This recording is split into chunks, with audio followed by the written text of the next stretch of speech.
Eu acho importante falar o seguinte, assim, a estratégia do Catar é muito interessante dizer, nós somos uma potência, além de energética, nós também somos uma potência diplomática no sentido de viabilizar diálogos entre pessoas que meio que não podem ser vistos conversando em público. Então foi lá onde o Talibã dialogou com os Estados Unidos, foi lá onde foi negociado agora, duas reféns foram libertadas hoje. Isso foi feito pelo Catar. Então se você vai para aqui aparece no mapa à direita Doha.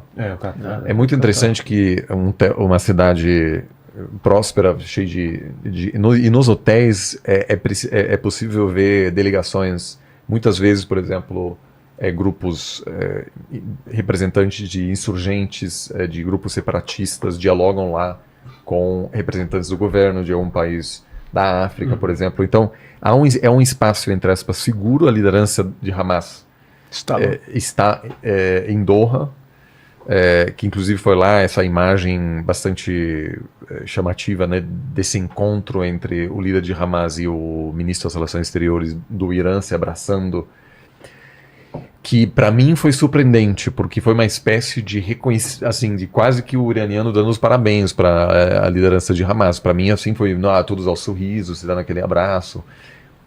Foi muito, para mim foi surpreendente. Eu achei que o Irã estaria mais sutil. Então eu acho que isso pode acontecer. A grande questão é... Deixa eu só complementar uma coisa do Catar. E que, aliás, organizou a Copa do Mundo também. Exato. Só para não interromper o seu raciocínio depois. O Catar parece uma unha ali encostada na Arábia Saudita. O Catar nasce um daqueles emirados ou reinos da independência britânica nos anos 70. Então todo mundo ali virou uma espécie de satélite da Arábia Saudita. A Arábia Saudita é a grande potência sunita, todos aqueles países ali do sul são sunitas. O Catar estava na mesma trajetória que Emirados Árabes, que Kuwait, eram países com um perfil muito parecido. Potências energéticas, mas tributárias da Arábia Saudita. Na década de 90, o emir do Catar começa a fazer uma coisa diferente. Ele fala assim, não, eu quero que o Catar seja uma potência independente. E isso manifesta pela diplomacia, como o Oliver falou. O Catar tem a maior rede de televisão do mundo árabe, chamada Al Jazeera, é do governo do Catar. Al Jazeera inclusive foi a Al Jazeera que promoveu os primeiros diálogos entre israelenses e países árabes na televisão, nos anos 90, começo dos anos 2000. Sim, e a Al Jazeera cobriu o 11 de setembro, a Al Jazeera cobriu a Intifada, a Al Jazeera apresenta uma visão árabe, quando muitas vezes na mídia ocidental você não tem essa perspectiva. Tem o Al Jazeera English, que é o canal deles em inglês. Tem Al Jazeera em Israel. Sim, e tem, acho que em português também, tem, né? Português. Sim. Tem português, tem o Al Jazeera, tem canal do YouTube, enfim. O Catar tem essa coisa do soft power pelo esporte, sediou a Copa do Mundo. E o Catar é um país que, apesar de uma monarquia sunita, ele tem uma certa flexibilidade religiosa, que não é tão comum ali naquela região, que permitiu ao Catar duas coisas. Primeiro, quando a Irmandade Muçulmana, que nasceu no Egito, pegou em arma no Egito, desarmou-se no Egito e foi expulsa do Egito pelos militares lá nos anos 50 e 60, quando a Irmandade Muçulmana, que é um grupo muito influente entre países islâmicos, entre populações islâmicas, quando ela foi expulsa do Egito, ela foi parar na Arábia Saudita, eles foram expulsos da Arábia Saudita e foram cair no Catar. A relação do Catar com o Hamas é porque o Hamas é um bracinho da Irmandade Muçulmana que ficou incrustado em Gaza, né, e que nasceu nos anos 80. O Catar, por já ter uma tradição de relação histórica com a Irmandade Muçulmana, permitiu que o Hamas começasse a operar também desde o Catar. Ele tem essa flexibilidade e nesse espírito que o Oliver falou de diplomacia. Mas tem uma outra questão que eu acho interessante, justamente por não ser um país rigidamente religioso, que é um elemento que dita a geopolítica da região. O Catar teve duas aproximações, dois aliados que eram improváveis, para dizer o mínimo. A Turquia, que é um país com quem o Catar tem uma relação muito intensa. A Turquia usa o Catar como uma espécie de ponte de projeção de poder no Oriente Médio. E o Irã. O Catar é um país árabe, muçulmano sunita, que deveria ter seguido a trajetória da briga geopolítica envolvendo a Arábia Saudita e Irã, e o Catar tomou um outro caminho. tem gás ali naquela região, que os poços de gás os campos de gás são compartilhados e tal, então teve uma razão econômica.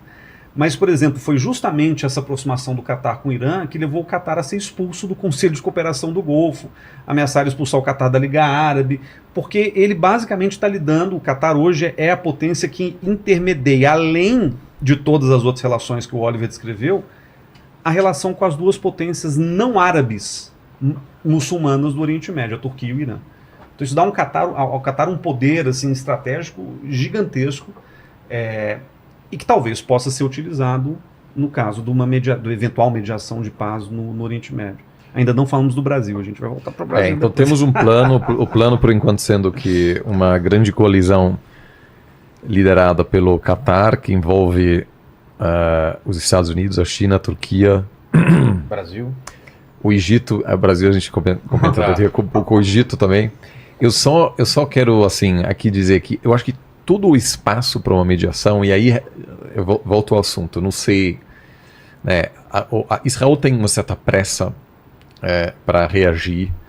Há um risco de que o que Israel estará prestes a fazer produza uma situação em que o mundo árabe, as lideranças árabes vão dizer: eu não consigo nem sequer sentar à mesa com Israel em função daquilo que aconteceu. Vamos supor que daqui a 2 meses você tem 10 mil civis palestinos mortos. Sim, mas do outro lado, a dia 7 do 10, que é duas semanas atrás, aconteceu um massacre que, como Israel vai sentar na mesa com os outros agora, sem apresentar algum tipo de solução, algum tipo de tranquilidade à população, algum tipo de volta nesse... Eu só digo que com cada dia do conflito inflama mais e se fecha um pouco o espaço para que, por exemplo, o presidente do Egito pode dizer: não, agora eu vou sentar à mesa com Nesse Netanyahu. ponto, concordo 100%. Porque se você envolve, sabe, você vai ter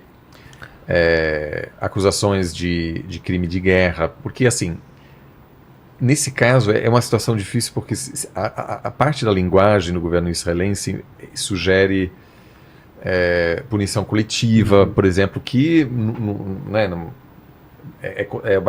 se isso, eu não estou dizendo que o governo israelense tem hoje essa política, mas há por partes da colisão uma retórica que pode ser enquadrada como crime de guerra, etc. Então, assim, se vai num caminho em que muitos atores que, nessa visão positiva, poderiam estar à mesa, mas que vão dizer: eu acho que eu posso tirar proveito político ao me colocar à frente dessas manifestações populares no meu país, anti-Israel, e surfar essa onda e não querer encerrar esse conflito. Então, assim, eu não acho que temos uma... Eu só digo assim, essa é a minha preocupação, e eu acho que cada dia que passa, eu acho que aquele ataque contra o hospital e a reação nos deu um gostinho daquilo que virá, e eu realmente acho que quando eu falo com meus amigos de Israel, eu acho que não há uma apreciação assim, do risco do que pode vir agora, com uma divisão que pode ser global, né? De um ocidente que tenta meio que dizer: olha, tomem cuidado aqui e tal, mas vocês podem, obviamente, vocês devem tentar eliminar toda a liderança de Hamas, de um sul global que vai dizer: aquilo é totalmente desproporcional, vocês não podem fazer isso. E aí anos e anos que precisam passar até que esse conflito possa chegar numa conclusão. Esse é, vamos dizer, o pior cenário. Sim, é o pior cenário, mas o realmente importante é que isso aconteça e rápido, e não dura como o governo e o pessoal fala, que vai ser uma guerra de meses. Se vai ser guerra de meses, aí eu estou de acordo que vai criar uma cicatriz, uma ferida de longo prazo. Sim. E se tiver alguma coisa que acontece rápido e se resolve e traz uma solução e mostra que desarmou o Hamas de armas, e mostra que tirou a liderança, e mostra que tirou o poder, acabou. Israel não vai querer fazer uma guerra que claro, vai ser uma guerra sangrenta. Vai querer pontos, e conhecemos um pouco a maneira do exército agir, vai querer pontos estratégicos, pontos importantes para chegar, tem objetivos já traçados. E eu vou falar sobre crimes de guerra. Eu sei que a briga midiática vai ser terrível, mas Israel tem uma maneira muito moral de tratar uma guerra. Quando bombardeia, avisa, joga panfletos, vai lá, liga para as pessoas. Quando vê que tem crianças, jovens ou civis na região, espera, às vezes aborta a missão e não bombardeia. Que país em guerra faz esse tipo de ação? Então, acontece que realmente a guerra midiática, a velocidade hoje que nós temos com a mídia social, ela é terrível para uma guerra, para todo mundo. Ela é uma arma tão poderosa de matar como qualquer míssil, como qualquer avião.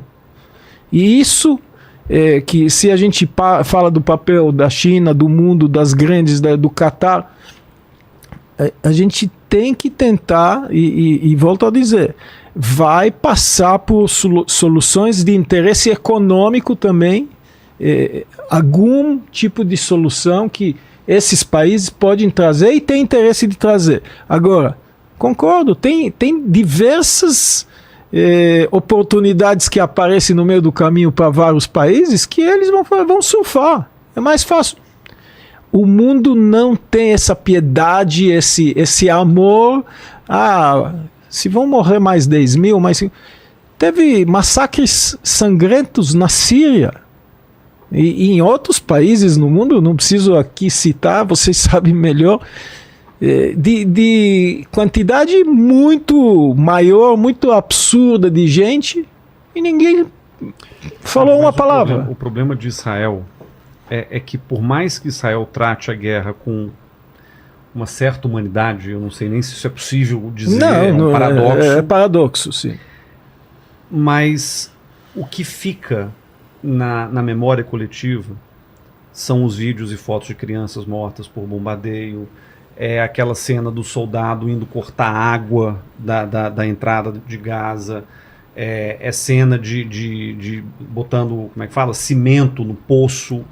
Então o que ocorre é que é muito difícil para Israel lidar com qualquer confronto que envolva uma guerra midiática. Israel, claro, joga o jogo dentro do que dá para jogar. Eu pessoalmente acho, quem sou eu para criticar Benjamin Netanyahu, mas eu acho que a equipe dele de comunicação é muito ruim. Inclusive, a história do hospital só tomou a proporção que tomou porque a primeira pessoa a tuitar a respeito do hospital foi o próprio assessor de mídias sociais do governo de Israel, dizendo que Israel acertou um alvo terrorista. Depois ele apagou.